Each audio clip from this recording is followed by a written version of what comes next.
আমার লাইফে আমি এমন কিছু মানুষের দ্বারা আঘাত পেয়েছি যেটা আমি কখনো কল্পনাও করতে পারি নাই যে আমার এত কাছের মানুষের থেকে এইভাবে আঘাত পাবো। আসসালামু আলাইকুম সবাইকে, কেমন আছেন সকলে? আশা করছি অনেক ভালো আছেন।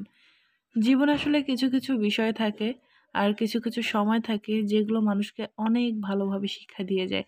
যেটা আপনি কখনো আশাও করেননি সেই জিনিসটাও আপনি আপনার জীবনে পেয়ে যাবেন। জীবন এমন একটা অদ্ভুত জিনিস।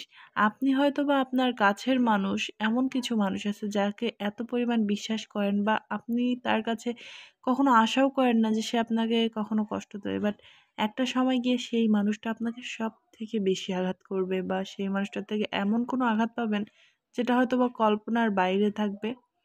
যাই হোক, বাই দ্য ওয়ে, এই ভিডিওটা কয়েকদিন আগের ছিল। মূলত সেদিন সৌরভের উপরে আমার একটু মন খারাপ ছিল। আর সেই উপলক্ষে সে আমার মন ভালো করার জন্য এই নতুন রেস্টুরেন্টটাতে নিয়ে যায়। এই রেস্টুরেন্টটা কিছুদিন আগেই ওপেনিং হয় আর এটার নাম ছিল স্বপ্নের নীড়। এটার চারপাশের ওয়ালগুলোতে এত সুন্দরভাবে প্রিন্ট করা ছিল যা দেখে সত্যি মনে হচ্ছিল যে এটা স্বপ্নের নীড়। আর বর এমন একটা জায়গায় নিয়ে যাওয়ার ফলে আমার মন খারাপটা একদমই উধাও হয়ে গেছে। চারপাশগুলো দেখে মনে হচ্ছে সত্যি আমি যেন একদম হুবহু এই জায়গাগুলোতে আছি, অন্য কোথাও যেন চলে গেছি এমন একটা ফিল হচ্ছিল। এখানে বর্ষাকালে ছাতা ধরে যেন দাঁড়িয়ে আছি নদীর পাড়ে। দেখতে কতটা ভাল লাগছে না? আর এই যে প্রজাপতির মাঝখানে দাঁড়িয়ে নিজেকে যেন প্রজাপতি প্রজাপতি ফিল হচ্ছিল আর মনে হচ্ছিল এই ডানা দুটো আমারই।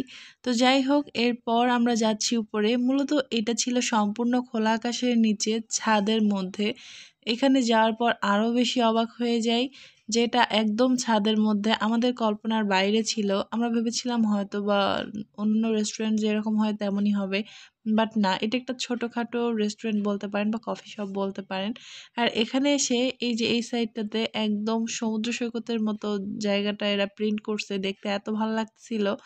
তো নামটা এখানে ওরা বড় করে লিখে দিয়েছে আর উপরটা শুধুমাত্র ছাতা দিয়ে ডেকোরেশন করেছে। আর ছাতার উপরে কিন্তু আর কিছু নাই, ছাউনি যেটা ছিল সেটা মুড়িয়ে রেখেছে, হয়তো বা বর্ষাকালের সময় ওটা দেওয়া হবে। বাট এখন শুধুমাত্র ছাতা দিয়ে ডেকোরেশন করা, দেখতে বেশ ভালো লাগতেছিল। আর আমার মেয়ে তো এখানে আসতে পেরে ভীষণ খুশি। ও মূলত এখানে খুব খেলাধুলা করতেছিল। আর আমার মেয়ে মাটি এত প্রিয়, ও মাটিতে নামতে পারলে বা মাটি দিয়ে খেলতে পারলে প্রচুর খুশি হয়। আর আমার বড় মেয়ে পাথর, ও স্কুল গেলেও এই পাথরগুলো ব্যাগে করে ভরে নিয়ে আসে খেলার জন্য। দুই মেয়ে হইছে দুই রকম, একজন মাটি দিয়ে খেলে, একজন পাথর দিয়ে খেলে। আর এই যে রেস্টুরেন্টটার নিচে কিন্তু রাস্তা, মেইন রোড আর কি। তো এখান থেকে ভিউটা বেশ ভালো লাগতেছে দেখতে।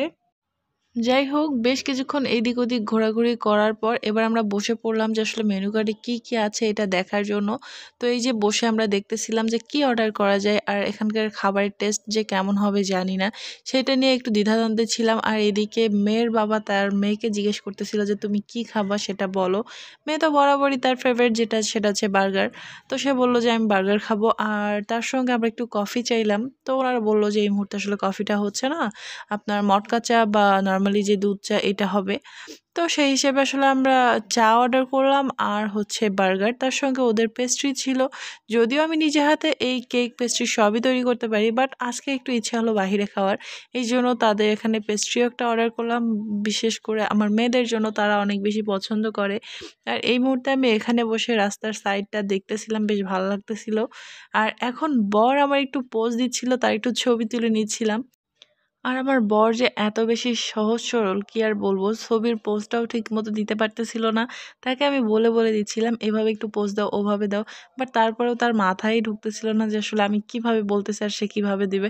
তারপরেও সে নিজের মতো করে এদিক ওদিক তাকাইতে তাকাইতে যেভাবে হোক কয়েকভাবে পোজ দিছে, ওইভাবে তার ছবি উঠাইছি। অ্যান্ড সে ফাইনালি বলতেছিল যে জায়গাটাতে আসলে অনেক বেশি ভাল লাগতেছে। আর হ্যাঁ, এখানে যারা কাপল আছেন বা বয়ফ্রেন্ড গার্লফ্রেন্ড আছেন তারা কিন্তু লুকিয়ে বেশ দ্বিধাদ্বন্দ্বে প্রেম করতে পারবেন চুটিয়ে।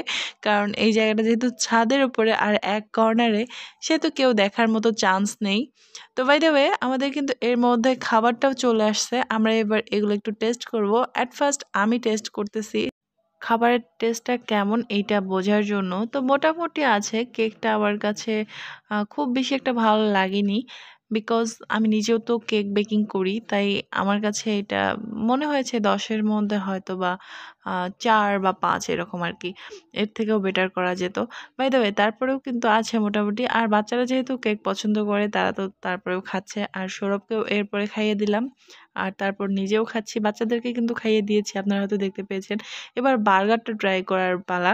তো মজার বিষয় হচ্ছে এই যে বার্গারটা, এটা আমার কাছে এত বেশি মজা লেগেছে, সত্য বলতে আমি একদম ফিদা হয়ে গেছি। বিশেষ করে আমার এই বার্গারটা ভীষণ, ভীষণ ভালো লাগছে, যেটা বলার বাইরে। আর এটা ছিল রিজনেবল প্রাইজেও, মাত্র ৳৭০ য়। এখন হয়তো অনেকেই বলতে পারেন যে আপনারা তাহলে একটা করে কেন অর্ডার করলেন? একটা বার্গার, একটা পেস্ট্রি। কারণটা এখন বলি, আমরা নতুন কোনো রেস্টুরেন্টে বা নতুন কোথাও খেতে গেলে সেখানে নরমালি অল্প করে অর্ডার করি। যদি টেস্টটা ভালো হয় দেন আবারও আমরা অর্ডার করি। আর এখানে গিয়েও কিন্তু সেমটাই হইছে। আমাদের কাছে বার্গারটা ভালো লাগার কারণে আমরা কিন্তু নেক্সটে আবার বার্গার অর্ডার করে নিয়েছি। তো সেটা আর দেখানো হয় নাই। যাই হোক, এদিকে আমার ছোট মেয়েও, ওর খাওয়া-দাওয়া তো তেমন একটা নেই। যতটুকু খাচ্ছে ওইটাই ওর কাছে অনেক কিছু। ও খাওয়া-দাওয়া বাদ দিয়ে শুধু খেলতেছিল। আর সবশেষে আমরা এই যে চাটা খাচ্ছিলাম, সবথেকে মজার ব্যাপার হচ্ছে এই চাটা শুধুমাত্র দুধ দিয়ে তৈরি করা, আর এটার টেস্টটাও ছিল অসাধারণ। তো যাই হোক, আমাদের এই ভিডিওগুলো আপনাদের কাছে কেমন লাগে অবশ্যই কমেন্ট করে জানাবেন। আর এত কিছুর পরে বরের উপর কি আর মন খারাপ করে থাকা যায়? যে মানুষটা কিনা আমার রাগ ভাঙানোর জন্য এত সুন্দর একটা জায়গায় ঘোরালো, এত সুন্দর একটা মুহূর্ত আমাকে দিল। তার উপর আর কি করে রাগ করে থাকি বলেন? আফটার অল ২ টা পাতিলও যদি একসঙ্গে থাকে একটু ঠোকাঠুকি তো হবেই। তো আমরা তো মানুষ, সেখানে একটু মনোমালিন্য হতেই পারে। সবকিছু মিটিয়ে নিয়ে নিজেদের মধ্যে সম্পর্কটাকে ঠিক রাখাই হচ্ছে মূলত ভালোবাসা। তো যাই হোক, আমাদের ভিডিওটা এখান থেকে শেষ করছি। আর আজকের মতো বিদায় নিচ্ছি। দেখা হবে পরবর্তী ভিডিওতে। আল্লাহ হাফেজ।